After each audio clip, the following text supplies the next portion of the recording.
Assalamu alaikum wa rahmatullahi wa barakatuh. Welcome to my Maktab by LMA with MLX Plus.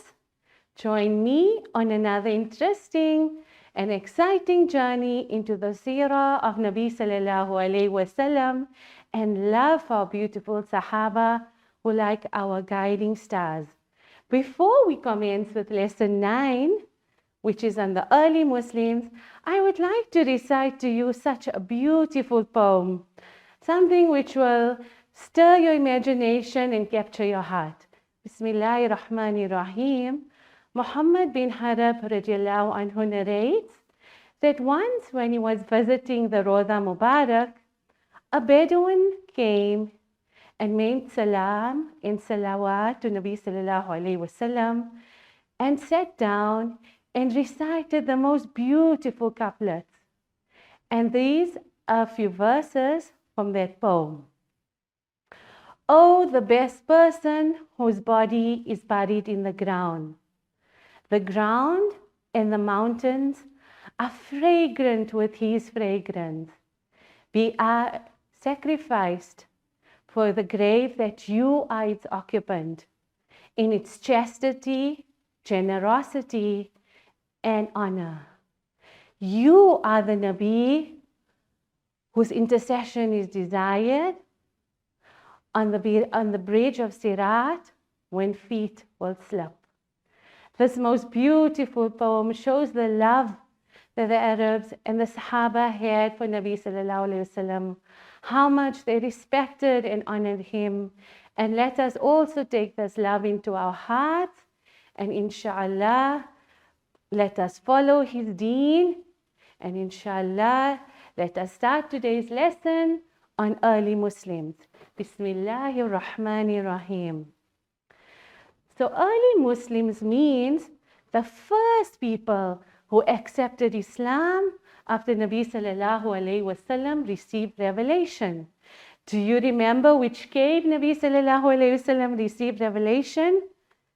Correct, alhamdulillah. It was the cave of Hira. So early Muslims, we start with the first person who received revelation. And the first person who received revelation was Hazrat Khadija radiallahu anha, the beautiful wife of Nabi sallallahu alayhi wasallam. Khadija radiallahu anha was the first person to accept Islam. She was Nabi sallallahu alayhi wasallam's wife, his companion, his most staunchest supporter, his comforter, and she was the one who believed in him. The second person who accepted Islam was Abu Bakr radiallahu anhu. Abu Bakr radiallahu anhu was Nabi sallallahu alayhi wasallam's best friend and his most staunchest supporter.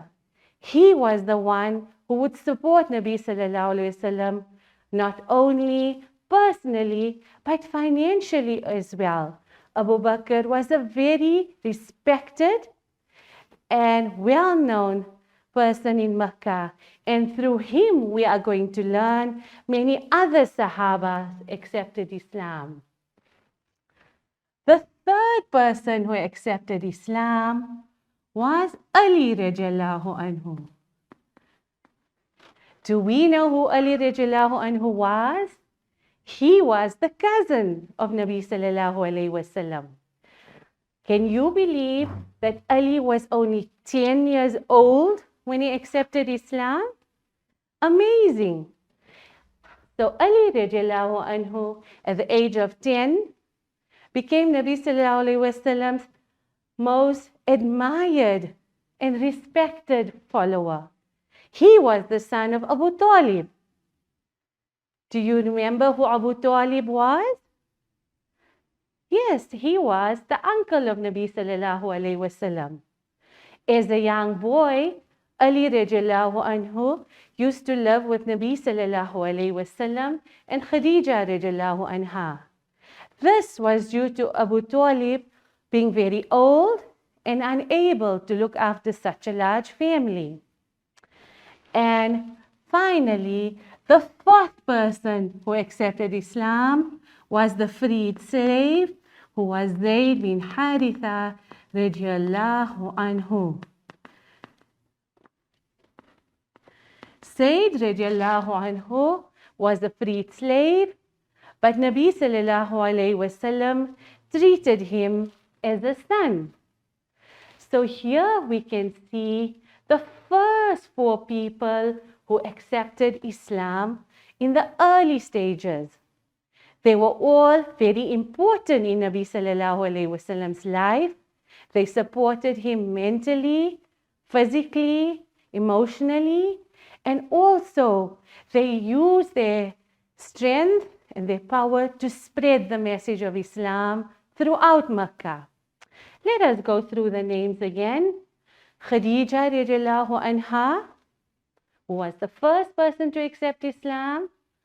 Abu Bakr radiallahu anhu, who was the second person, but the first male to accept Islam.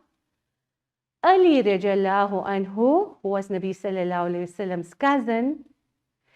And fourthly, Zayd bin Haritha, who was the freed slave of Nabi sallallahu alayhi wasallam.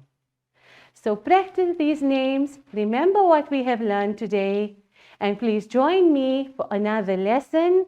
We will continue with this subject in our next lesson, inshallah. And always remember to put Islam into your hearts and practice what we learned. Assalamu alaikum wa rahmatullahi wa barakatuh. The kitab we are using is Seeratun Nabi, Book 3. This kitab is available from the LMA online at www.lma.org.za.